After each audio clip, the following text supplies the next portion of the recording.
Good evening, everyone, and welcome to our evening webinar on the introduction to the ward multidisciplinary team. Before we start, we've just got a few words from Dan from the BMA. So Dan, if you want to take it away.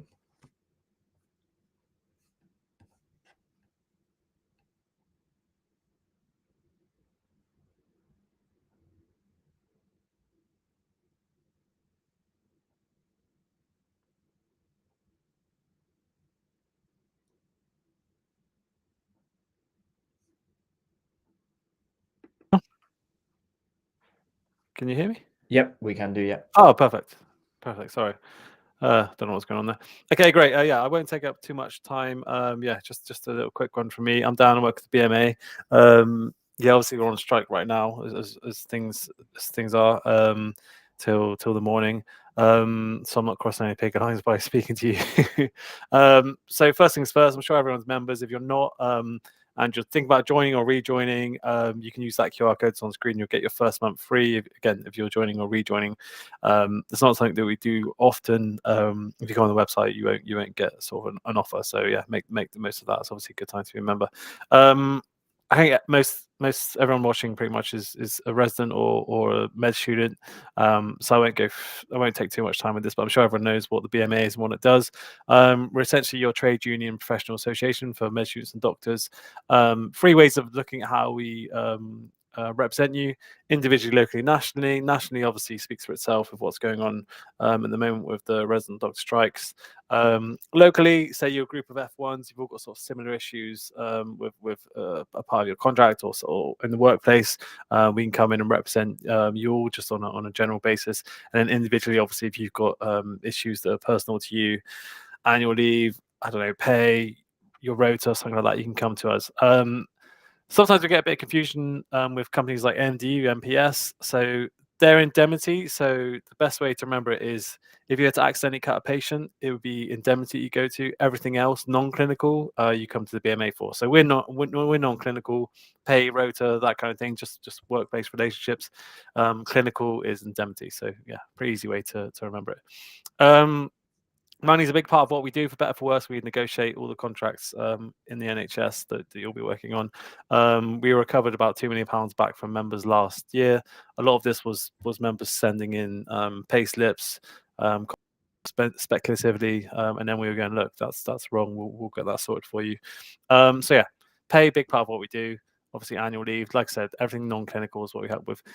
We've just developed a new tool, Paychecker tool, so you can use that right away if you're a resident watching, and something to think about if you're a final year going into F1 next year as well. It's a really good tool. You just pop in all your details from your rota and your work schedule, and then we'll be able to check your pay right away. So rather than sort of doing it manually, you get sort of a quicker response. You get full access to BMJ Learning, obviously through the BMA, and if you're in your final year of med school or above, you'll get a free subscription to the BMA magazine. So we've condensed those. We've made them bigger, but we're sending them out fortnightly rather than weekly, just as a bit better for the planet that we're not sending them out sort of every week to 200,000 members. You can also opt out of those as well, so you can just read them on the app if you like. But yeah, you get clinical key, BMJ learning. There's loads of tools through it. BMA library, obviously, that's moved completely online since COVID, so you can access as many books as you want, thousands of them instantly. For any final years watching, just quickly, we've made it MLA BMJ on examination tool. So it's essentially a massive question bank that you can use. It has like an offline mobile app as well. So that's good for any final years watching. Make the most of that. With the MLA coming up next year. We've got a confidential wellbeing support open 24/7 to everybody, and the unique thing about this wellbeing support is you've got a chance of either speaking to a counsellor or a peer support doctor, so someone who's potentially been in a similar situation to you. And obviously, if you phone us more than once, we'll make sure that you speak to the same person again. We've got a specialty explorer tool, so good to do it just a few times. Whilst think about your specialty, sort of in med school, maybe in F1, F2, just start to think about it and do it different times. Essentially an online psychometric test, takes about 20 minutes to complete. Breaks down all sort of specialties that suit you according to your sort of work-life balance, and the answers that you've given. So yeah, really good tool. Okay, I won't talk too much about this.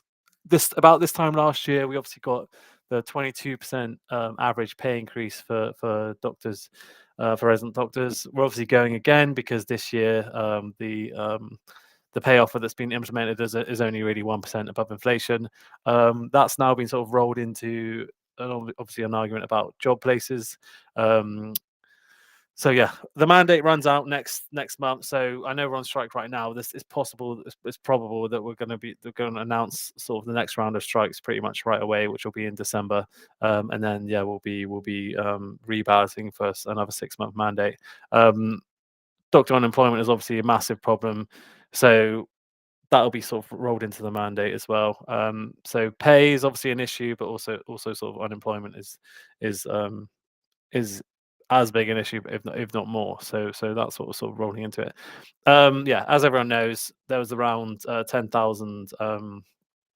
There's around 30,000 doctors applying for 10,000 places this year. So it just shows how bad things are. So yeah, just to remind you of striking. You don't have to tell your employer if you're a union member that you're going to vote in any ballot. So next ballot, you don't have to say that you're going to vote in it, how you voted, whether you'll strike or not, and the days that you're walking out. It's going on right now, so I'm sure everyone knows. But if you do ever want to sort of answer and look up questions around striking, you can look on our website. Yeah, that's it. Let's see what happens in the coming weeks. I mean, it's possible we get some kind of offer on table, but if not, well, yeah, it's inevitable that potentially we'll be striking again in December. Yeah, any offers that come out, you'll be able to vote on. Obviously, if you're a member, this only ends sort of when members sort of vote on any offers that come out. We'll obviously have to go for another mandate as well if we don't have anything by then. So yeah, big time to be a member, obviously. So yeah, if you're not already a member, do rejoin. Cool, that's it. I'll let you crack on with the session, and thanks for having me. Yep. Thank you.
Okay, so should all be able to see the slides now. So welcome to this evening's webinar on the introduction to the ward multidisciplinary team. So my name's Amar, Sidhu. I'm one of the core surgical trainees based in the East Midlands, and I'm the MDT co-lead at Mind the Bleep.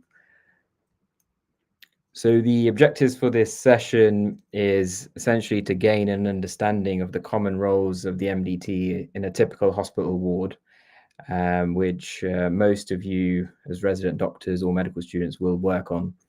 And it's also to gain an understanding of the common interventions often offered by the members of the MDT in this setting. So we'll start first with the medical team. So the medical team, as you can see, is primarily made up of doctors and some allied healthcare professionals, which we'll come to, as well as medical students. So the group of doctors, there's generally a hierarchy on a typical ward, with your foundation doctors, your senior house officers, which can be as part of a training grade, such as at a core training level, like core surgical trainees or IMTs, the medical equivalent, or they can be trust grade senior house officers employed locally by the trust. Next is the registrars, which are at the level of ST3 and above. And then you have your consultants, which head up the medical team. Physicians associates are also part of the medical team, and they are an allied healthcare professional. They're most commonly found in more kind of high volume departments of the hospital, such as acute medical departments, where there's a fast turnover of patients, and the aim is to kind of aid assessment and management of the patients. And there's also some specialized nurses which exist in specific teams, such as colorectal nurse practitioners, cancer nurse practitioners, and they have particular roles within the team, and they can offer a particular set of interventions, and they can liaise with the nursing team as well as the medical team. So moving on to the nursing team now. So you have your registered nurses, your healthcare assistants, your nursing associates, and your nursing students. And the nursing team generally offer one of two things. So they offer assessments, which include observations, wound reviews, management of patients' weight, nutrition, and risk assessments such as falls prevention, one-to-one monitoring for patients with behavioral concerns. And they also offer intervention to patients. So they can administer prescribed medication, they can give the patient technical intervention such as cannulation, bloods, catheterization, as well as liaising between the patient, the next of kin, and medical team. And they can offer bedside education for patients, for example, in the field of orthopedics, on how to take subcutaneous enoxaparin or VT prevention medication. And again, they're supported by healthcare assistants, nursing associates, and nursing students. So the medical team and the nursing team, you'll interact with them a lot, especially on the ward round. And essentially what a ward round is, it's a daily clinical review for the patients. And you essentially assess for requirement of intervention, investigation, and generate clinical management plans for the day. Documentation is very important, and it's important to convey the plans to the nursing team. So in some departments and some centres, the nurse in charge of the ward will join the ward round and then feedback the plans pertinent to the nurses. In some other centres, you will generally catch up with the nurses afterwards and let them know the plans for the patients that they're looking after in their bay. And in other places, you may have kind of a more formal handover MDT or team huddle after the ward round to convey the plans not only to the nursing team, but also to the other members of the multidisciplinary team, things like physios, occupational therapy, discharge coordinators.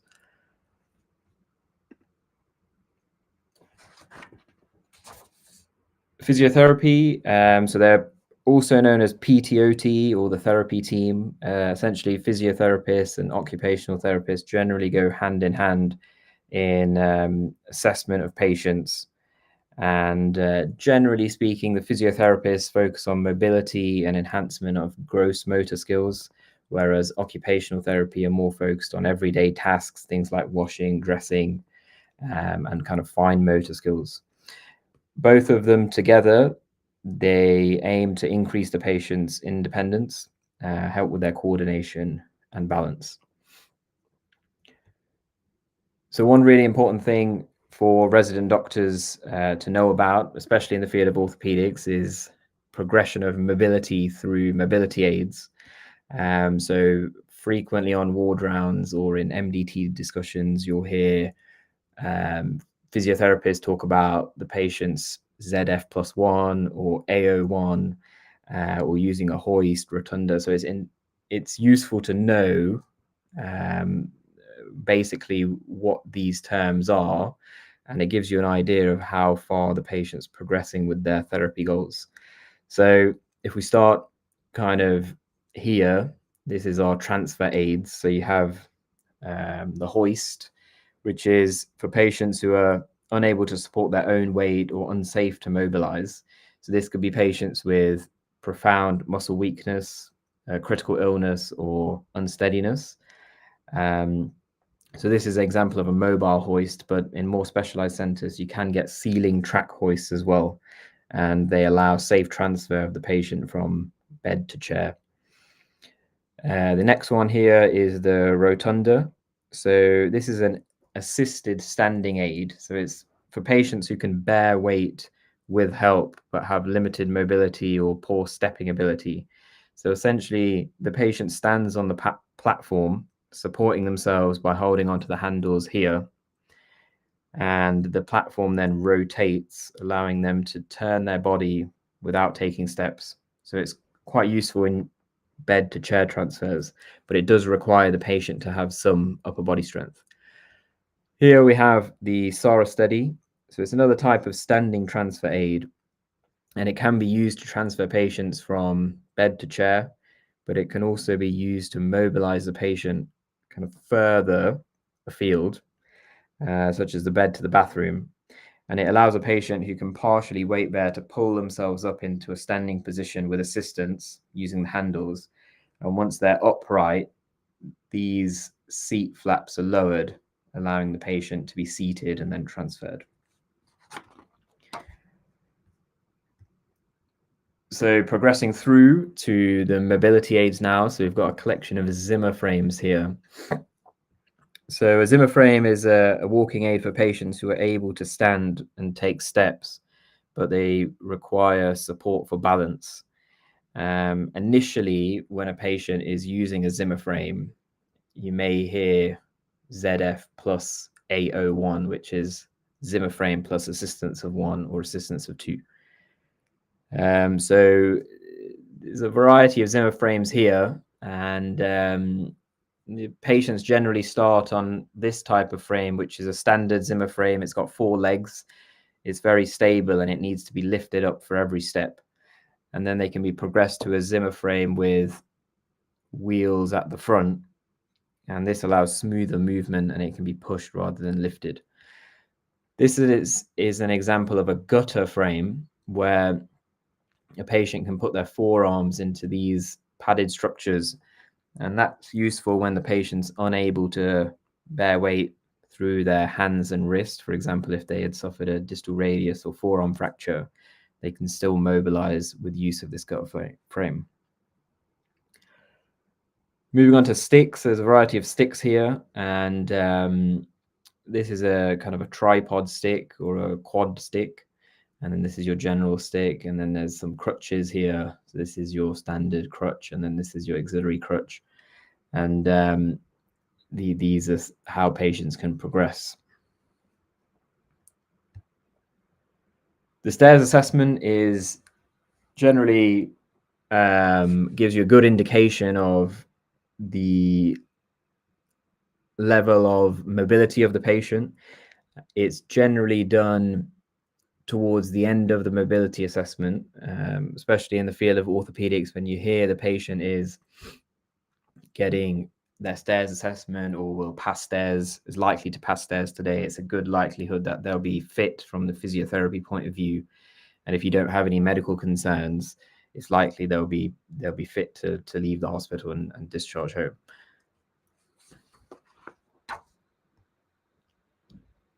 So occupational therapy, like I mentioned, they go hand in hand with the physiotherapists, and they assess patients who've had a functional deterioration during their admission, or patients who have previously required care support prior to being admitted. And they conduct a variety of functional assessments to identify areas which the patient may need extra help. So this can be physical health, mental health, or social care. And they can provide a variety of home adaptations and equipment, things like hospital beds and hoists. They frequently liaise with relatives and carers, so they can go into homes and do environmental assessments and see what kind of things need to be done to facilitate a patient's return to home. Packages of care. Occupational therapy also sometimes recommend packages of care for patients, especially if they are unlikely to be fit to manage at home on their own. So this can range from a once daily package of care to a 4 times a day package of care, and it can include a single carer coming to assist the patient or 2 carers at the same time. Some indications that a patient may not be suitable for home, even with a maximum care package, would be patients who have night care needs. They have care needed for more than 8 hours per day, and they need 24-hour access to a registered health professional or a nurse. So in that situation, they would consider kind of care homes for the patient. So looking at the types of homes, which is very important in a social history, especially in orthopedics. So beginning with, obviously you have your patient living in their own home independently, and then you have supported living. So it's also known as assisted living or warden controlled housing. So it's the next step from independent living. There are schemes of independent flats where patients are responsible for their own tenancy and living costs, but support is available. And the level of support can vary. And there can be help with some domestic tasks like shopping and laundry, and some offer communal meals for their residents. And every resident has a call bell. If they require any emergency help, they can call for that. In terms of care homes, they can be subdivided into residential homes and nursing homes. So a residential home provides personal care and daily support for the resident, while a nursing home offers the same services, but also includes specialized medical care 24 hours a day because they have a registered nurse on site. So the key difference is the level of medical attention. So residential homes help with tasks like bathing and dressing, whereas nursing homes cater to residents with more complex health needs, requiring regular nursing intervention like wound care or medication management.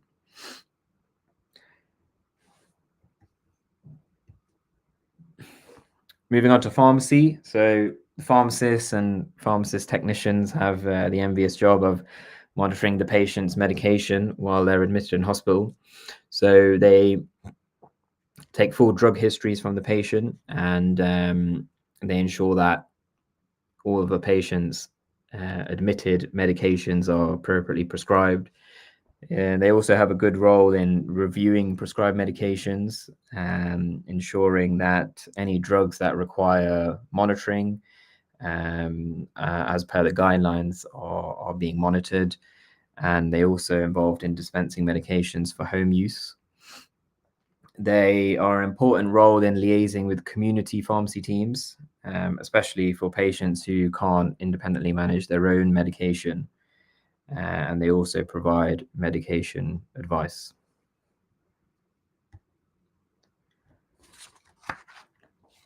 Then we have our discharge coordinator. So a discharge coordinator is involved in facilitating discharge, ensuring the patient has an address to go to. They can liaise with care homes, help source funding for placements, and they act in conjunction with social workers as well. So usually in a MDT meeting on a ward, it's more common on geriatric wards, where after a ward round, you'll have a meeting with the nurse in charge, the physiotherapist, occupational therapist, the discharge coordinator. And the discharge coordinator has that role in kind of facilitating the discharge in each of those teams. So they can liaise with the physiotherapists, occupational therapists, see what's pending, what's outstanding, to facilitate the patient's safe discharge. So we've given an example of the key members of the MDT on a typical ward. However, each clinical area has additional roles centered towards its own service. And here are some of the examples. So we've generally spoke about the ones at the top, but there are allied healthcare professionals examples down here. So including the dietitian, speech and language therapy, podiatry, play therapist, music and art therapist. So each team will have a specific role in different departments, some more than others. For example, in general surgery, the dietitian, the SALT therapist are more strongly involved. In pediatrics, the play therapy are also involved. And so the aim of this talk is to give an overview of the kind of members of the MDT that you'll see most of all on a typical ward. But it's just important to know that each department has its own members, and they each offer their own roles. So we hope that talk was useful for everyone. So it's a nice, brief introduction to the ward and the MDT. And if you'd scan the QR code here, you can provide some feedback and obtain a certificate. Is there any questions at all?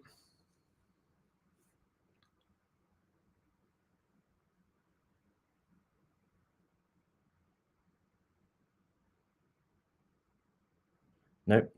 Okay, so we'll leave it there for this evening, and we will see you next time. Thank you.